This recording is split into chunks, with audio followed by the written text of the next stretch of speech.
What's up, everyone? Welcome into Anime Plus, episode 102. I'm Alex. Hopefully you're having a phenomenal day, whatever day you're watching this. If you're watching alongside of us live, or checking out after the fact, listening after the fact, whatever the case is, we appreciate the hell of you. Make sure to drop a follow or subscribe wherever you are listening or watching. I do got Zach here with me in studio. Zach, how we doing? How we feeling? I'm doing good. I'm ready to go. You sure you want to cut that? I mean, you could just save that for later. I could, yeah. Just I could put like a nice little sound effect over here. There you go. We don't use sound effects. We don't. We need to get around to it, but. Yeah, looking forward to today's episode. We have some good episodes to chat about. At least in my opinion. I will say I have dropped 2 of my shows though.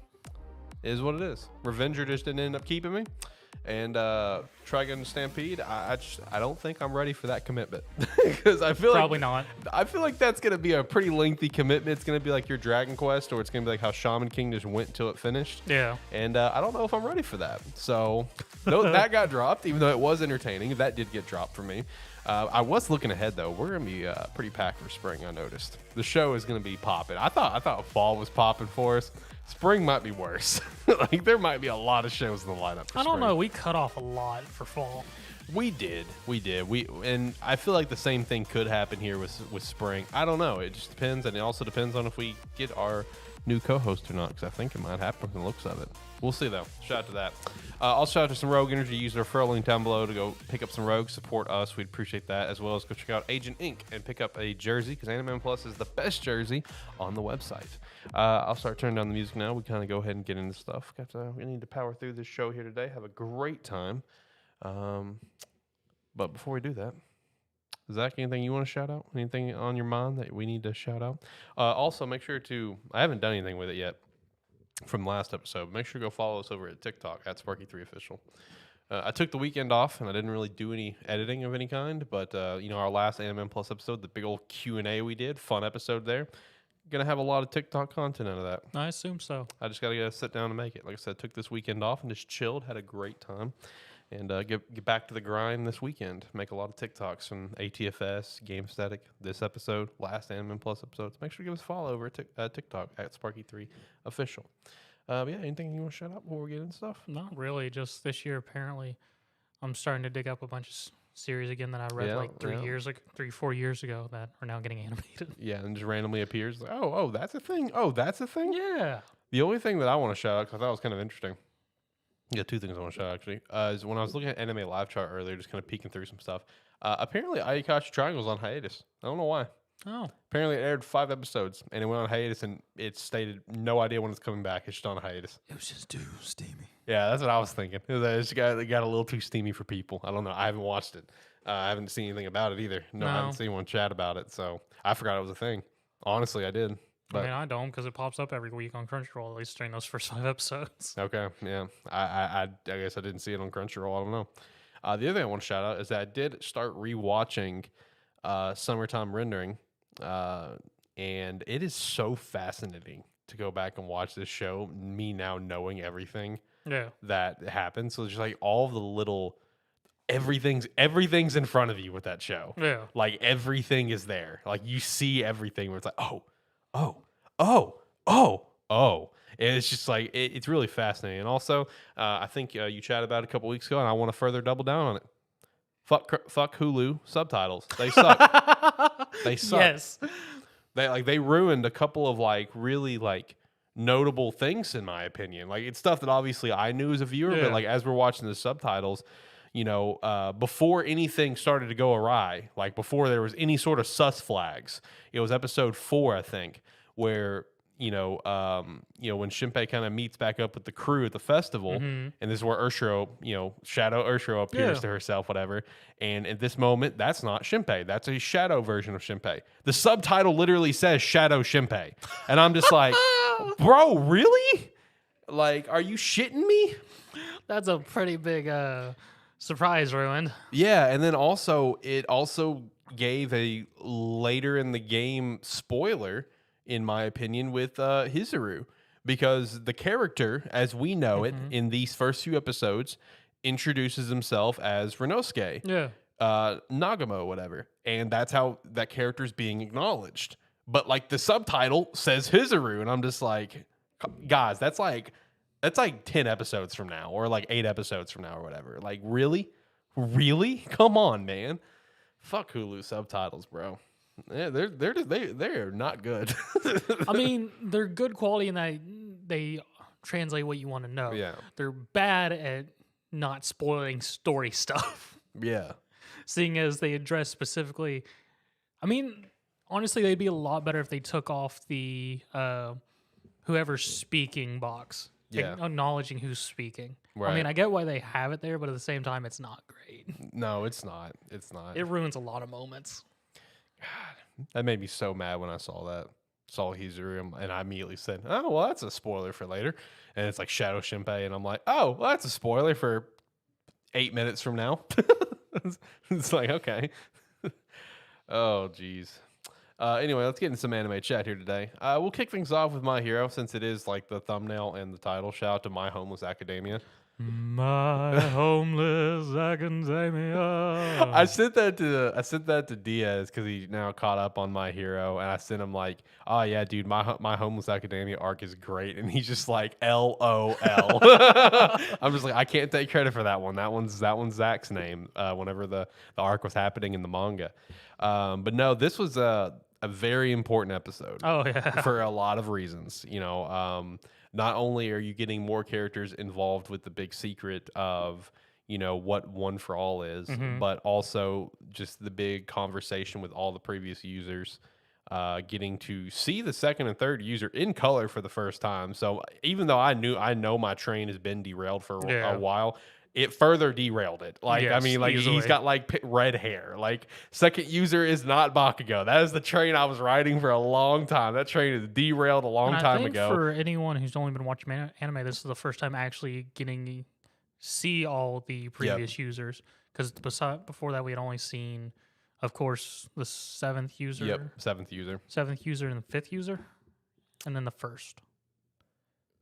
Yeah, fifth user. Yeah, the Django, whatever his name is. Yeah, is the fifth user. Also, I don't know if I ever sent you this, but did I ever send you the thing how like the Django is like designed after like a video game character? No, Banjo or whatever his name is. Banjo. Yeah, I'll have to send you that. Like, it's some Wii game that. Like, I'm telling you, man, you put them side by side, because I was scrolling through my phone the other day for pictures to find an old photo of something, and I found those pictures of where I found the character from the Wii game and My Hero character, and I put them side by side, and I sent someone like, "Are these the same characters?" That's funny. Like, and bro, they're identical, like straight up inspiration. So I think that's pretty cool. But yeah, no, this is the first time where, you know, everyone's gotten to see all of the characters, and plus you get to learn more of the quirk, the fourth user's quirk that, you know, appeared in the last battle, plus kind of his breakdown of what happened to him, that he died of old age. And that's what was scratched out in the book, even though he was only like 30 or like, what, 40 years old or something? Yeah, he was 40 years old. Yeah, he was just in seclusion, building up the power and everything, and just drops. Yeah, just dies. And dude, old age apparently. And then, you know, kind of like the big... you know, like, I guess bombshell for the quirk, and really like, I guess the story to a sense is that like Deku could be the final One for All user, because quirkless people is a very, it's rare. Yeah, it's rare at this point in the society. It's very, very rare. So like you know, and they did say that, you know, it's not for sure, but it's definitely possible that you are the final user. Yeah. And then they also said more or less like the just rarity that both him and then All Might, who are both quirkless, within a generation or two gap. So yeah, I know. And it also puts in perspective for the anime only viewers out there of, if Mirio would have got the quirk, wouldn't have ended well for him. No. Yeah, because he was the one that was supposed to get, he was the one that All Might was going to give it to before he met Deku. Yeah. So Mirio fans out there that are anime only viewers, this is kind of like a realization for them that if he would have got it, it would not have ended well. Sure, it would have got another cool quirk.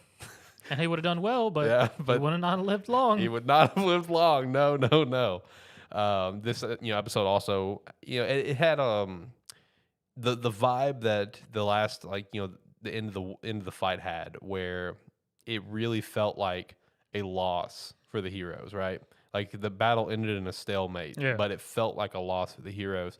That is further, you can really continue to feel that with heroes that are now stepping down, including a top 10 ranked hero, that old man, the night guy. That was the episode before, though. Yeah, I was about to say, what are you talking about? That wasn't this episode. Yeah, the episode before, him stepping down, and just the formation of the top 3 heroes, basically taking full accountability of everything that is being put out there about them. Hawks with, the murder of, that villain, everything with Endeavor and his son, which also those episodes with his backstory was done extremely well, by the way, with Toya. At least in my opinion, I thought they were done exceptionally well. But you really feel the weight of it, where the heroes have really lost this fight, at least for now. You really feel that weight, at least in my opinion. You already know my stance on how you say loss, because it's more of a societal breakdown than just outright loss. Just because you even see that's how I mean it. That's how I mean it. Even like in the press conference, because there's a lady that asks a question, just straight up goes, and everyone's more or less saying, "We want you to tell us that lie to us, give us some sort of inkling that everything is still going to be all right." Yep. And that lady even just straight breaks down, and she's just like, "That's not what we want to hear." And I think it's Endeavor. She's like, "Well, would it change anything if I told you that?" And she's like, "No." Yeah, exactly. And then we get that nice little montage of while the 3 of them are speaking at that press conference of, it would be a disrespect to all the heroes. And we just see all the beat the fuck people from the fight, all just getting ready to throw down again. Yep. With Miruko. I always forget the dragon lady's name. Fuck. I just lost it. Yeah. Her, of course, our badass that is Edogawa. Yeah, we just get to see all of them prep to continue fighting again. Yeah. And then, the episode comes to a close with Deku leaving My Hero Academia. Yeah, I already saw it.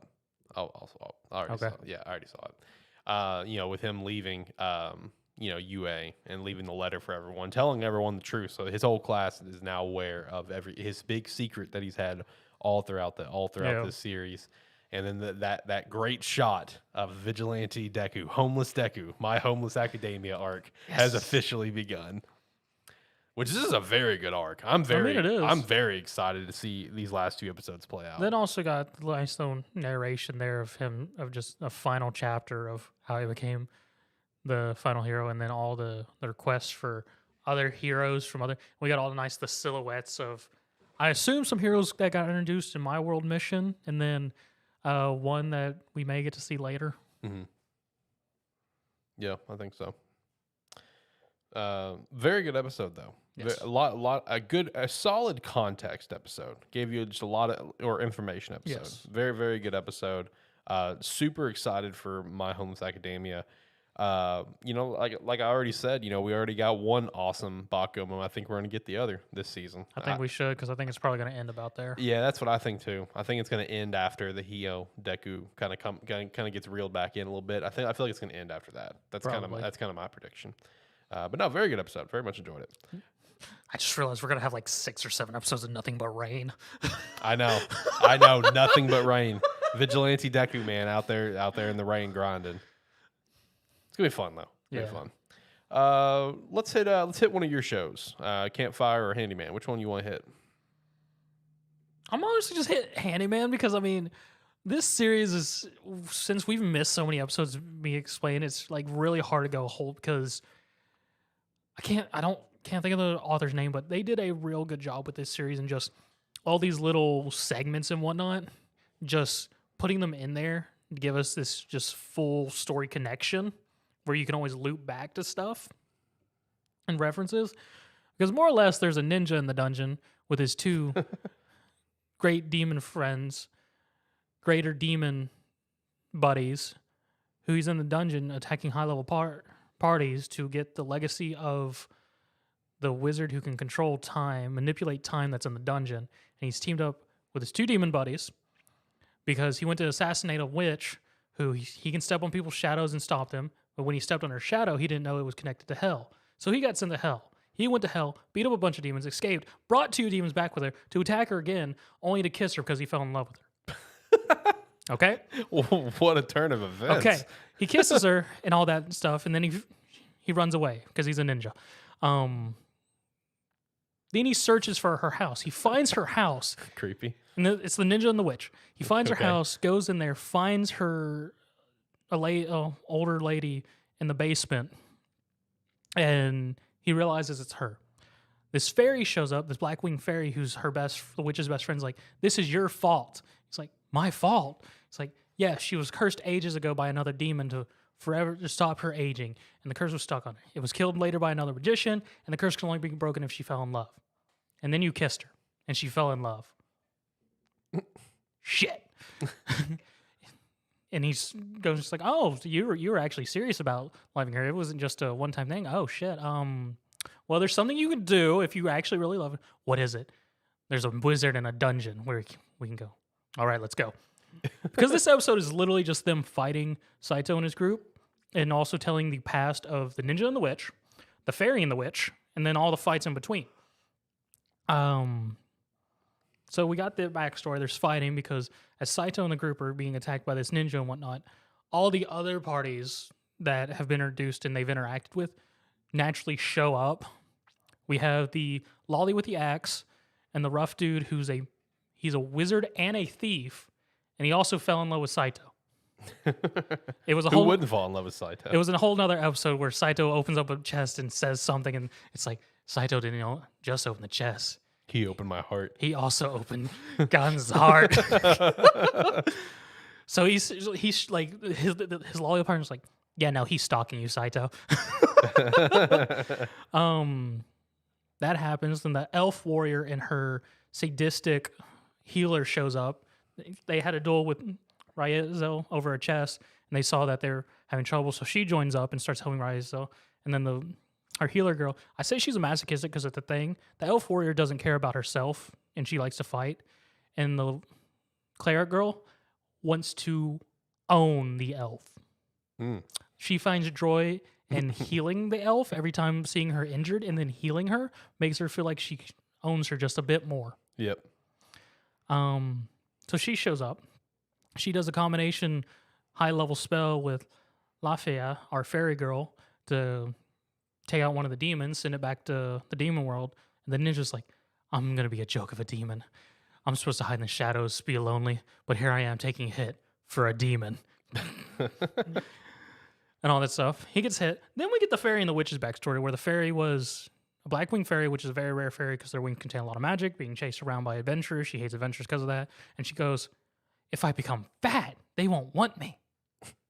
She was wrong. They still wanted her, and it just made her slower because she's chubby. Witch saves her. They become best friends, yada, yada, yada. And this is why she's now in the dungeon with the ninja and the demons to try and find a way to save the witch. Then we also have the government kingdom-made hero party of a successful warrior made up, a idol witch, and then a priest who has connections. That's sketchy. A priest who has connections. Yes. I don't like the sound of that. His uncle was part of the committee that made the party. Oh, God.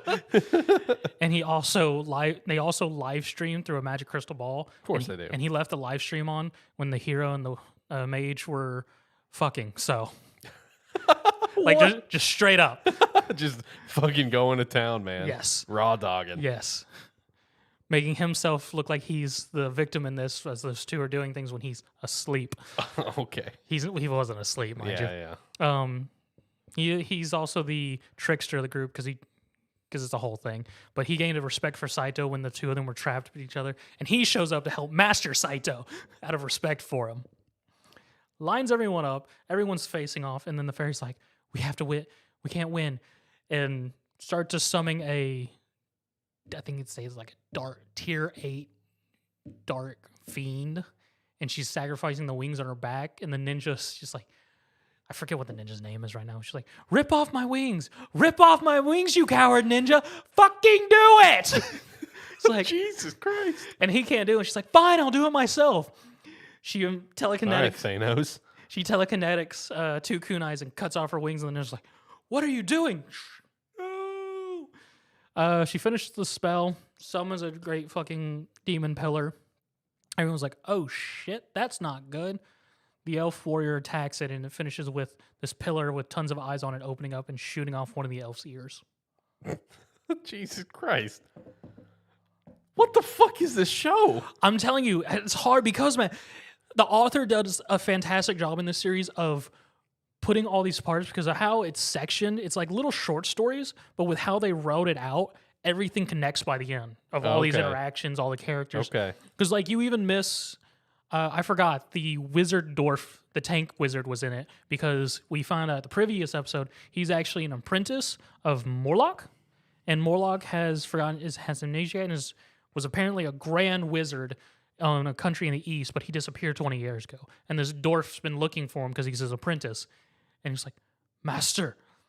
And he's like, yeah, I don't know you. It has this whole emotional moment. He's like, yes, I'm, forget his name. And Morlock's like, never heard of you. And all this fun stuff. So we discover Morlock's a famous wizard in the east and everything, but he's a senile old man now who can't remember shit. So he's also there with his crossbow and magic tankness. Then there was also the strength wizard that had to give up on the dungeon because he's just an old man wizard with a staff as large as this room. Damn. Yes. And instead of using magic, he bonks everything. Bonk. And he quit because his staff... Is it like a horny bonk? Like go to horny jail? No, it's like a smasher in the ground now. Oh, okay. Okay. So not horny jail. No. Horny death. Yes. Okay. He gets to the entrance of the new section of the dungeon, go, oh, my staff can't fit through. Well, I'm done here. All right, deuces. And yeah, but no, that was the main episode, was all the fighting and whatnot. And yeah, I mean, I'm going to throw it in there, but we missed all the episodes with the king of the entire country. With the big dick? No. Oh. That was a king of the past. Oh, okay. This is the current king. But so he doesn't have a big dick? As far as we're aware, he doesn't. Oh, that's unfortunate. But he is probably the most powerful person in the entire world because in one of the episodes, he straight up goes, oh, there's a demon lord. Well, go send some people. Our Majesty, the group, the army we sent has been destroyed. Oh, well, I guess I'll go take care of it myself. He gets up. We're talking like he's like 120. He gets up, goes away, comes back that night. With a head. It's the Demon King's head. They're now buddies. Oh, okay. So him and the Demon King are just playing chess, and like in the previous episode, the Demon King literally just becomes the captain of the guards. They insert him in a random human body, and he's just hanging out now with the king. Okay. All right. Shout out to that. Yeah. Couple kings just chilling. Yep. Drop your crown, king. Here you go. Just go have a vibe. Pretty much. I'm fairly sure, based on everything I've seen, this king, he could straight up kill everyone without even concern in his life. Right. This show took a massive twist for me since we missed so many weeks. Oh yeah. This took such a massive twist. Yep. I'm just like, what? Like this. All right. I told you it gets wild. I stated this after the first episode. You did. This series gets wild. All right, you did. He did. That's fair. And I see it now because, last time we chatted about it was episode 1. Yeah. So it's just like, whew, lots happened. Oh my gosh. All right. Let's hit Tokyo Revengers. We'll go Tokyo. Then we'll maybe hit Campfire maybe, and then finish off with To Your Eternity and BLUELOCK. We'll do that. That sounds good. So Tokyo Revengers season 2, episode 5. So there's a lot to take in with this episode, yes. But the first thing that I want to shout out, I have to shout it out, and you know exactly what it is. The animators, I think it's still Linden Films. Cheeky motherfuckers. Yeah. Including a very hilarious Easter egg in the backstory of when Takemichi met Hina and Kisaki. If you know, you know. That's all I'll say. And if you know, you know. It's literally an Easter egg. And it is 1,000,000%. If you know, you know. And that's a TikTok. Anyway, but no, seriously, as soon as I saw that moment, I had to pause. I had to rewind, like, wait, what did I do? Like, what's up with the random dude? And I started looking at him like, wait a fucking minute. And I went back and I read the chapter. It's like chapter, I think, like 95, I think, is when this episode took place. Nope, definitely not in there. 1,000,000% not in there. Yeah, because Alex sent it to me, and I sent him a long description of how I felt about it. And I can't say it because it'd be spoiler. It is, and it's like spoilers for like probably like 3 years from now, maybe. Like legit. Like it spoils the entire series if you know. It does. Like I said, if you know, you know. So, and if you had read the manga and you just maybe missed this, go back and watch the episode and watch that scene again, and you will see just a hilarious Easter egg, like 10 out of 10. I'm actually really glad they included it. I really am. I think it's funny as shit. Yeah. Anyway, episode itself though, number one for me.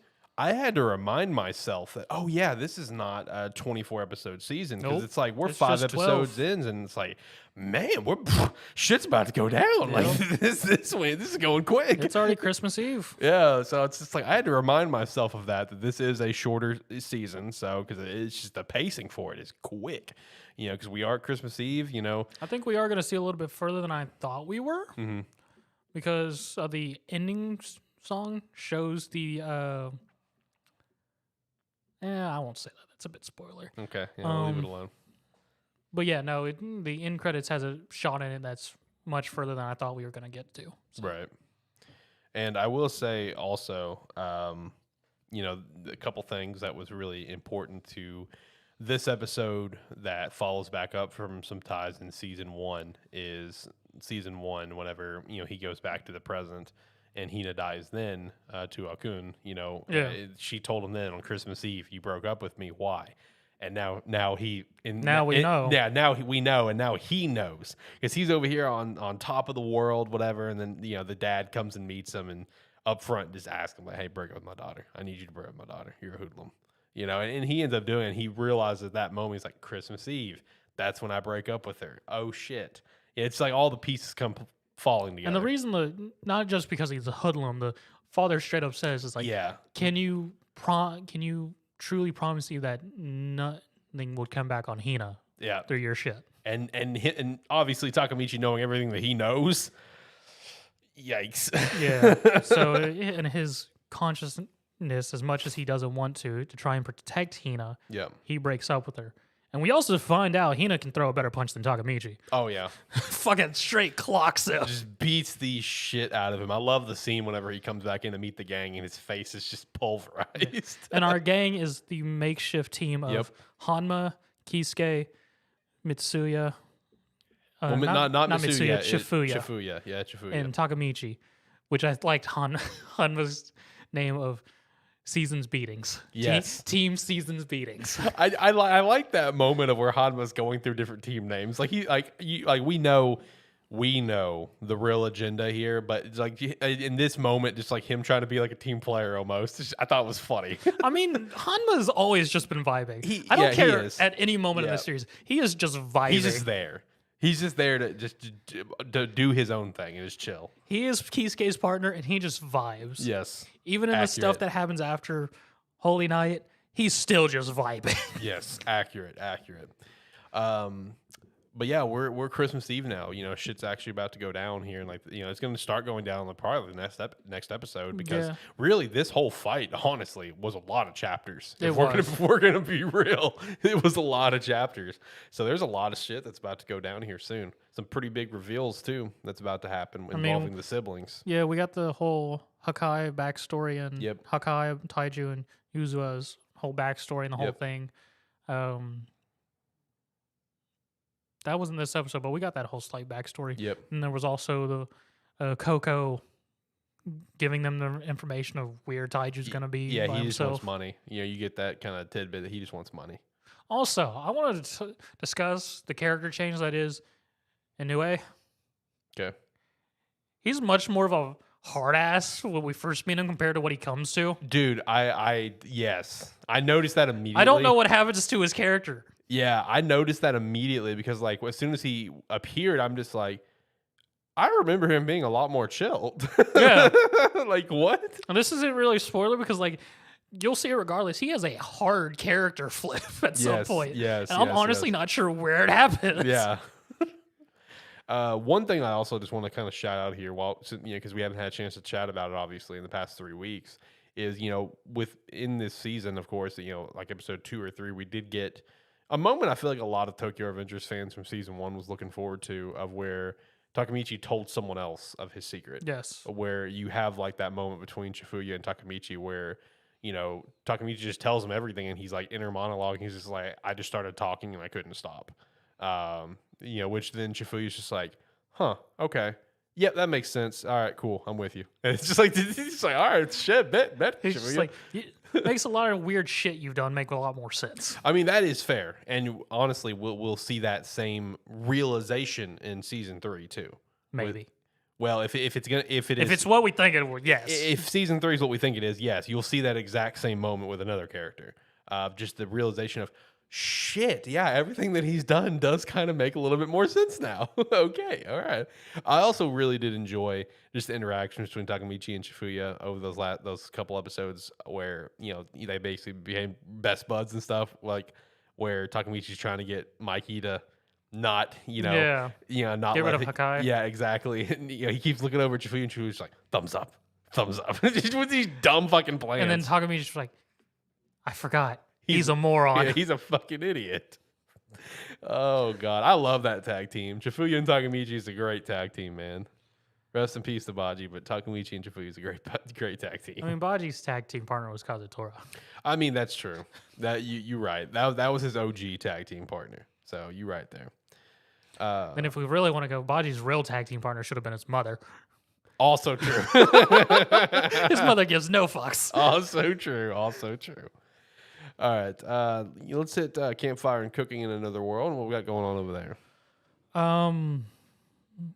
So he's continuing to travel the world. He's acquired a map, but this episode he has acquired a baby slime, that he fed just junk because slimes will eat anything.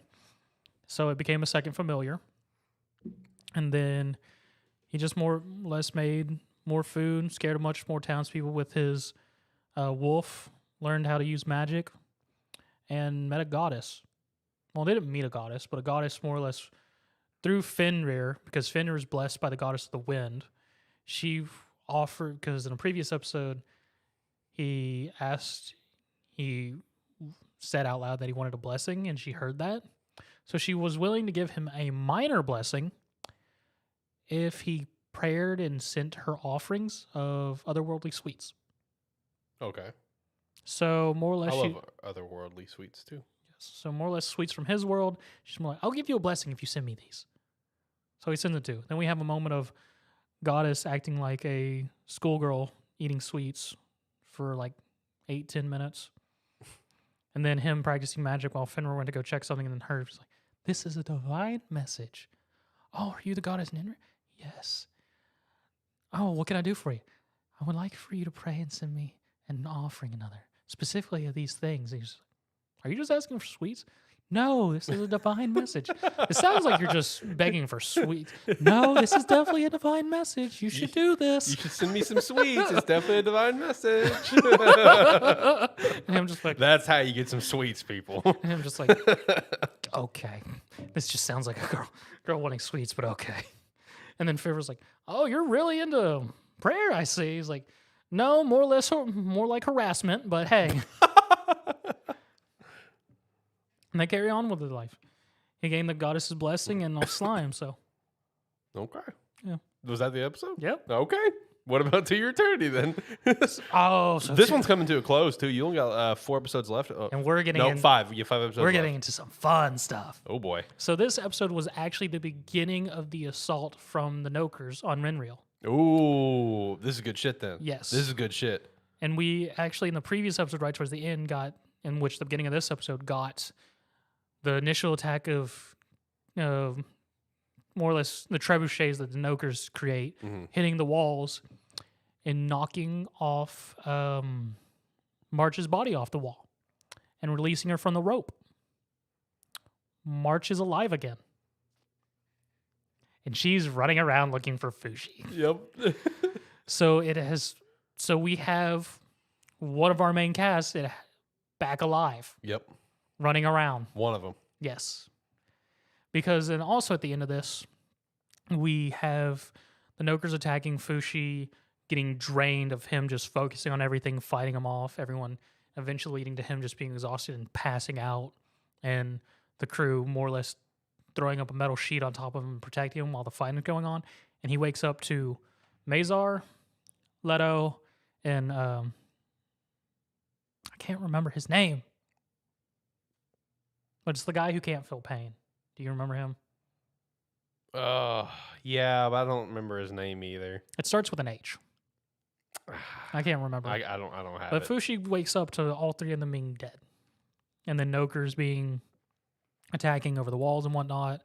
And Kohaku being his strange, I'm in love with you, Fushi. You only need me.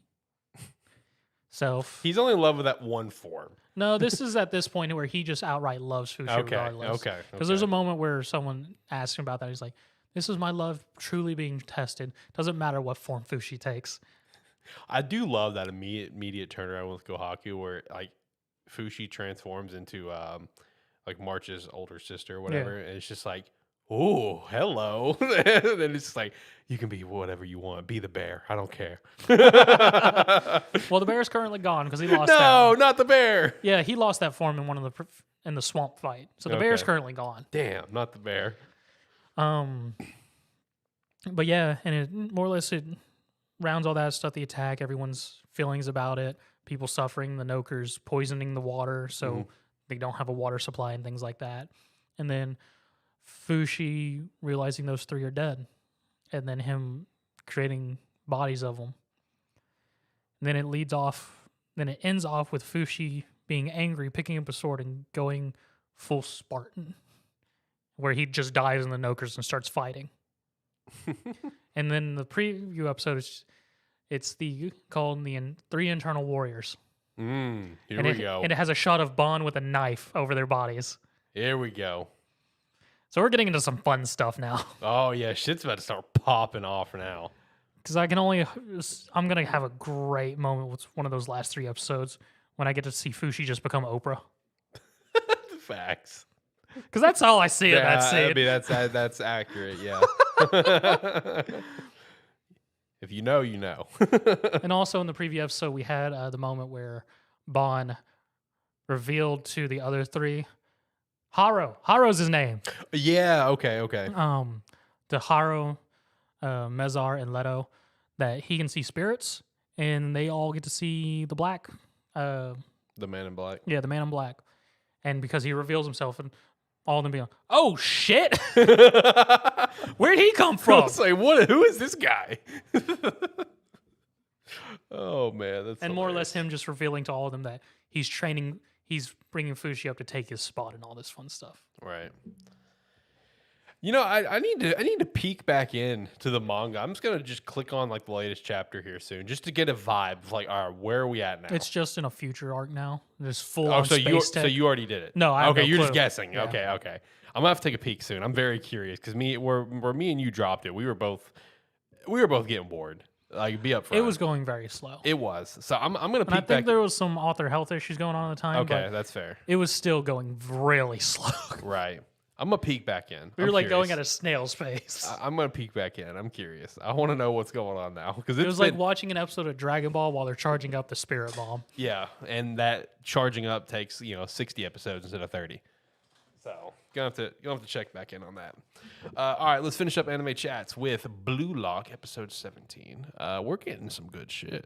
I mean, this is a good match going on right now. You still haven't read any of this, have you? Not this. Okay, No, cool. no. I'm gonna pick back up the manga here soon. Probably when this season is over, I'm probably gonna pick back up the manga. We're gonna have a great moment next episode. Ooh, are we now? Yeah. Ooh, I'm excited. No, this match right now between Chigiri and Kunigami and Rio Versus the Wonder Team that is Isagi, Nagi, and Baro. Love this squad, dude. I love this team. I really do. Because I love number one, outside of the match, I love the back and forth between them where you get to see his other side of Baro where he's very Baro. Yeah, he's very by the books and he has his set of rules on things and he's very cleanly and everything. I thought that was hilarious. But then also just like in the match, as this match is progressing and Baro is trying to be a one-man army as he is. The king. Yeah, he is the king. Of Isagi realizing I need to devour Baro, which is so cool. That was a great shot where it starts the match where Isagi's seeing, after now he's taken over, I forget his name, skill of being able to get in people's blind spots. Yeah. And just seeing Haruto, maybe? I believe that's it. Yeah, Haruto or something like that. him just being able to see all the new routes and everything. And then with Baro, he's seeing routes but being cut off. And then after the second time, we see desolate path that is behind Baro. I'm glad you said that, because one thing I just want to plug here is that one thing that I have loved with Blue Lock, manga or anime, is how well they visualize things. The imagery is great. Dude, it's so good, man. The battlefield thing Yes. with Rin is his name? Yeah. The battlefield thing with him, the desolation behind Baro and stuff. Dude, the imagery is so good. Like, even whenever they set up the match in the previous, just everyone's eyes. Yes. I love the imagery in this series, dude. It's so good. Also, quick shout out to Blue Lock now having 20 million copies in circulation. If only Japan had won the World Cup. I know, bro. That would have been legendary. Oh my god. Anyway, continue. And overall, we're just getting a lot of Isagi, just him trying to figure out what he needs to do to win this game, because he's seeing how Kunigami, Chigiri, and Rio have just formed this trifecta of being able to work off each other with Chigiri's speed. And Chigiri gets a small evolution of him just figuring out how to trap the ball without having to slow down to combat Nagi, where he just tips the ball forward and just keeps going. Yep. Kunigami hasn't really had anything. He's just been there. And then Rio more or less having his obsession with Nagi of just like, I'm going to beat Nagi. And I'm going to make him feel the same pain I felt. Yeah. He's going to feel it. I don't care what it's we get. Straight, just creepy obsession at this point. Yes. It's like, he thinks he can abandon me. I'm going to abandon him. It's like, I'm going to make him crawl back to me and beg to have me back. And I'm like, no. That's basically what he's trying to do right now. Yeah. Like a true obsessed ex-girlfriend. Yes. Like, Jesus Christ, man. Yeah, and we see, which, speaking of imagery, we get a lot of the puzzle piece imagery in this episode of I always love the puzzle piece imagery, man. of Isagi trying to figure out what he can do, and him finally realizing what he can do is he's trying to force Baro to play how he'd like, and he's realized, I'm not going to force Baro to do anything. I'm going to just let him play how he wants to, and I'm going to use him. Yep. And which leads to him using Baro as a decoy, and him and Nagi being able to score several goals to tie up the game. Yep. And Baro coming to the realization of, he just used me. And seeing just the sort of, it's not really despair, but how he feels like he's been completely undermined in some form or fashion in his eyes. And then also Isagi really rubbing the salt in the wound for that thought, where he's like, just stay out of her way, you he's donkey. Just like, keep playing how you're playing, and we'll do what we need to, you donkey, which Baro's been calling him since the first half of the season. And yeah, there's a great moment, but yeah, we're still. And then we did have, I don't remember if it was this episode or previous episode, we had that moment of Ren's team in stage 3 or 4, where they're just like, where it's like, hey, will you play us? And everyone running away. Yep. And Bachira's just like, oh, it's fine. I'm not ready to play anyways. I'm waiting for Isagi to show up. It's like, you sure he's gonna make it? I was like, Isagi will make it. Yeah, he's gonna figure it out. He'll make it. Because they're the top 3 plus Bachira, and everyone's like, no, we don't want to do that. Yep. It's like, oh no, I'm good. Thanks, man. Yeah, we're gonna go this way. Yeah. Sorry, man. No, Blue Lock has been freaking phenomenal from start to where we are now. Yes. Like even my guy Steve, who will pop in chat from time to time, even he's hooked on it. Where like he started checking it out, and then the first thing that I heard from him is like, man, when they beat Team V, my blood was pumping. I was so excited. How do you feel about the team of Wakamaru, Bakugo character, and Wagami? I think it's gonna be interesting. That is a wild team, and then getting the reveal that the brother does suck. And his voice actor choice was fantastic. Oh, I can't. Yeah. Yep. I'm going to tell you now, we don't get any more of them. Oh, that's unfortunate. Yeah. They don't pop up again until Selection 3. Oh, okay. Because that's a wild selection, mind you. Is that the how far have you gotten? Is that the last selection? I don't think it is. Okay. I'm in the middle of it. Because I know a few things about where the manga is like right now. Yeah. Where our characters are. I do actually know a few things, but I don't know like story. I just know like essentially kind of where a couple characters are. Yeah. So I'm kind of curious how many selections there are. But like I said, I'm probably gonna start reading the manga after the season's done. Once season's done, I'm gonna probably binge it, catch up, and it'll probably be in the lineup here in the near future. I've enjoyed Blue Lock. Blue Lock's awesome. It looks good. Great soundtrack too. Always. Soundtrack's always amazing. Anyway, favorite episode of the week. Handyman Saito. You know, I was gonna give it to Blue Lock until the Easter egg. I'm gonna go to Tokyo Revengers just because of the cheeky fucking Easter egg, dude. Again, if you know, you know. If you don't worry about it. You'll find out in like 2 years, and just remember this. I mean, they'll probably throw throwbacks to it in that episode. Yeah, exactly. All right, let's get to chapter ratings for the week and wrap up the show beautifully. Because I guarantee you, most people don't remember it once we get Yeah, no chance. B Squad arc. Oh, I can't wait for the B Squad arc. That arc is gonna be so weird, Dude, I'm so excited. I love that arc. That's my it's favorite a good arc, but it's so weird. That's my favorite arc of Tokyo Revengers. I'm here for it. I'm fucking ready for it, man. All right, let's hit chapter ratings here. So first two for Shonen Jump. We're on a break, being One Piece and My Hero. I'll be back up this week. I have seen some pretty sweet leaks for both of them. Really excited to read these. I will say My Hero though has been like 9s and 10s recently. Like they have been. Yeah, they've been good. They've been fucking bangers. They've been amazing. Like, oh my god. Like not only have they just been good from like a story content and stuff. Like the end of the last chapter.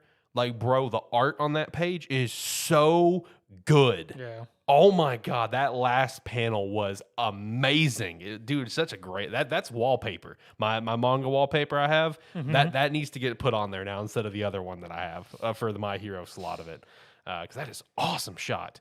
Anyway, Black Clover 350 though. I'll give it a 7. I'll give it a 7 as well. JJK 212. 9. Really? I saw a couple of images on Twitter, and all I have to ask is, what the fuck happened? A lot happened, clearly. So we finally got a callback to that deal made originally with Sukuna, all the way back during the beginning. Oh my god. We finally get to see what it was. Okay. All right. Yeah, because I had no context. All I had was pictures. Yep. And I'm just like, what the fuck is that? Yeah. My favorite thing about all the pictures was one of like Yuji just getting like his shit smacked, whatever. And someone's caption was, man, Gigi hates this boy so much. Yeah. He hates his main character. Oh man. I will say, just like the images that I've seen on Twitter, that might finally motivate me to finally catch up on this. We'll see. I mean, it's gonna be a wild ride, man, because like it's just sort of everywhere. But yeah, I have a lot of content because I'm still in the games. Yeah, is where I stopped. I think I stopped because I went and found it recently when I got and I think I stopped around where it was like the manga author character, the mangaka. Oh fuck. Yeah, that's where I stopped. Yeah, because it goes to him and then it goes to somebody else for several chapters, and it brings him back, and you go, "Who the fuck is this again?" Yeah, exactly. Because he ends up going fighting against a slot machine dude. Yeah, that's where I am. So I got a ways to go. There's some wild powers in JJK. Facts. Make no sense.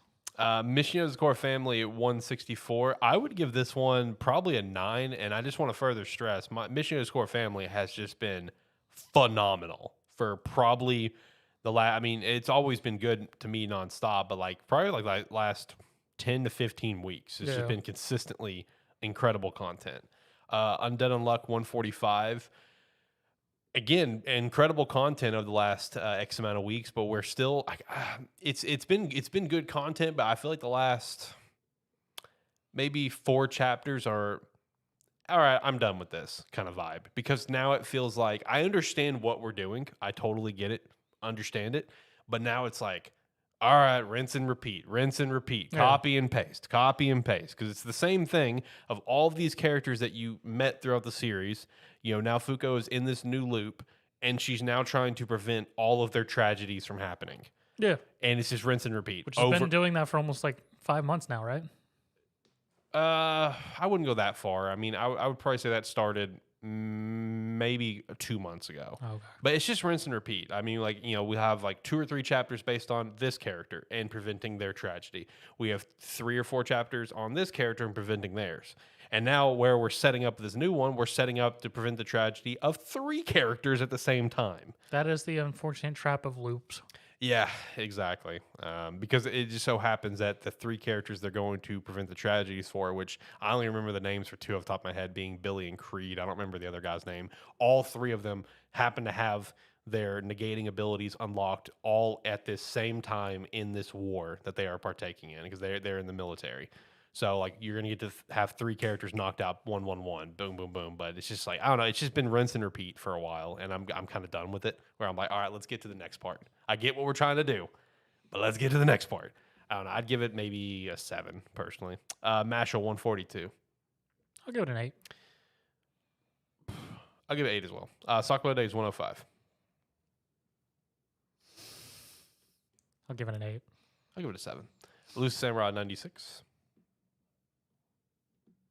I'll be honest, I don't know how to rate this one. Because we had a character who had a great moment, and it's the introduction of this character, and they off him in the same panel. He gets introduced, has a moment, and gets offed.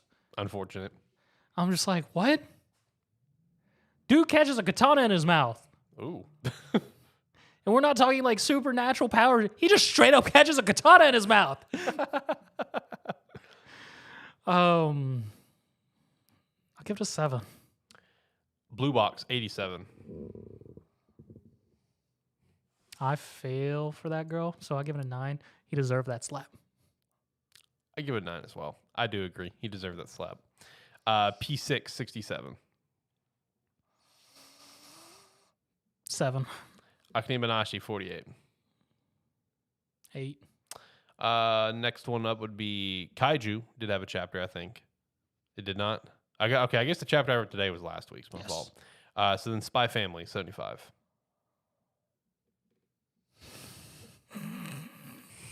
Man, those last like 2 pages. Jesus Christ, where are we going with this? I don't know. I'm like, where are we going with this? Oh my God. Although I love it because it's like, oh shit, like actual major plot stuff. Yeah. Like, oh my God. There's a character. I'll give it a 9. I'll give it a 9. Just because, like I said, actual major plot stuff. I'm very curious to see what it actually is because I'm leaning towards bipolar. I can see that. Yeah. All right. So Weekly Shonen Magazine stuff. Looking at it just now, I realized I did not read it today. I meant to read it today. I had something pop up with work, and I forgot after that when something popped up. So out of these 3, the only one you're reading is Eden Zero, 226. Did you read it? Nope. Okay, moving on. Unordinary, 292. 7. I'll agree with a 7. Weak Hero, 228. 9. 9. Love it. The shit's about to go down, Bubba. Let's I'll go. give it an 8. This shit is about to go down. LC 207. I'll give it an 8 as well. Down to Earth 132. Zay, not like this. What? Not like this, Zay, please. Okay. That's all I'll say. Not like this, please. Although I will also shout out Sub-Zero is coming back like in 10 days. Hey. Really excited for Sub-Zero to come back. I think Let's Play is coming back this month too. Could be wrong. Could be wrong on that. Also, apparently, Let's Play is getting a dating sim. The author is making a dating sim. That's pretty funny. It's called Evergate, I think. I followed it on Twitter because I'm curious to see the progress. That's pretty funny. But yes, it is a dating sim for Let's Play. That's very on brand. It is. I give props. Look, nothing but respect. Props. Haven't heard any more about Mage and Demon Queen or Suitor Armor or Immortal Weakling coming back. But like I said, Sub-Zero, I think, is coming back on the 19th, which the author's been putting out some pretty sick art of the characters, and I'm really excited for this series to come back. Pumped up for it. Favorite chapter of the week? Probably gonna have to give it to JJK for the first time in a while. Oh, okay. That is the first time it'll freaking. God, it probably hasn't been once since Shibuya incident. Probably. Damn. Okay. I'll probably give it to Weak Hero. I loved Weak Heroes chapter, Weak man. Hero was Dude, good. it was so good. So Weak Hero was about to just pop off. Oh, shit's I mean, about to be Weak Hero and crazy. Eleceed are both at a good point because Eleceed's about to pop off as well. Is LC like popping off just like in like the conclusion arc or like end of series? Main drama buildup Okay, gotcha. because it went from a standoff of the tops of the World Academy versus our crew to it being interrupted by a group that wants to kill all the students in the academy, and also reveals their vice principal and one of the professors is also part of this group, has trapped all the other principals and professors, and are now currently trying to murder all the students. Oh, Jesus Christ. And Jai Wu, being Jai Wu, saves someone as before they're murdered. But what no one realizes is there's two cats in the background ready to transform it into everybody's shit. Series is wacky. Being Kaden and Carotene. Right. Doesn't matter what Jai Wu does because it's going to be awesome and he's going to do his thing. But then Big Daddy Kaden's going to roll up and be like, what the fuck are y'all doing? I will say with Weak Hero, it does feel kind of bittersweet that we're here, you know? Yeah. You know, it's not a bad thing because like the series has been very well paced. Oh, yeah. Yeah, exceptionally well paced. So like, but at the same time, it's just like it is a little bittersweet that we finally have reached this point. Like, I mean, probably within, I would say, my guess with how well they do pacing, maybe within 5 chapters, we're gonna start the fight. Yeah. So I mean, it's bittersweet that we're here, but Weak Hero, man, is gonna have an unbelievable climax. Oh, easily. I can't freaking wait, and I feel sorry for that author because he's going to have to draw a lot of tattoos. I was just about to say that. I can't wait to see what they do with Donald Na. Because, man, I'm telling you, me and you point that out where it's just like, dude, this guy's got a lot of tattoos. It's going to be a pain to draw. And then after the start of the new season, Donald Na permanently was always wearing long sleeve shirts to cover up the tattoos. I'm going to be in the other series I showed you, Reality Quest. Yeah. She's still wearing a mini skirt. That is dedication. They man. fully accepted. That is dedication to those tattoos. They got a copy art somewhere there. They just go, all right, there's her legs. We're good. Dude, they got to. Look, I don't know if I'll check out that series, but man, the moment that a new season or something starts and she's starting to wear pants or like leggings under the skirt, you let me know immediately. I want to know if the author gave up on the tattoos. I want to know. They're going on vacation. She's still wearing something that shows off her legs. So okay. Jesus Christ. Like, I mean, like for the people that's listening that don't like read the webtoons, I'm telling you, just go Google Donald Na Weak Hero and just look at all of those tattoos he's got because they're so damn detailed. And for like 2 or 3 seasons, they were always on reveal. Yep. And then starting with whatever season, all of a sudden he's wearing long sleeve shirts permanently. This season. And has been ever since. Yep. Me and Zach, we've talked about it before it happens. Like, man, that's gonna be a bitch to draw. Because someone didn't realize that they needed to make an asset worth just his tattoos. Yep. But then again, they put it literally over his entire torso and just realized like, we can't just use the same asset. Yeah. Man, unfortunate. All right. Well, we're going to wrap up the show. Zach, any last thoughts? Anything we chat about here today? No, I think I'm good. All right. I'm hit the music. We'll get out of here. Like, comment, subscribe, rate, whatever your platform allows. It does help. If you're watching this live, you can definitely follow us on whatever platform you're watching it live to help us out. And we will be here maybe next Thursday. I don't know. Maybe something comes up again. We should be. I mean, this is the one show that gets shafted the most. But in theory, we should be live again next Thursday. So shout out to that. Make sure to stay tuned and follow at any channel, whether it be at Animan Plus on YouTube or at Sparky3 or at Twitch.tv/Sparky3 or at Twitter even. We're live everywhere. You can join the Discord. It's another way to stay up to date with everything. Thank you so much for listening. Until next time, guys, have a good one. See ya.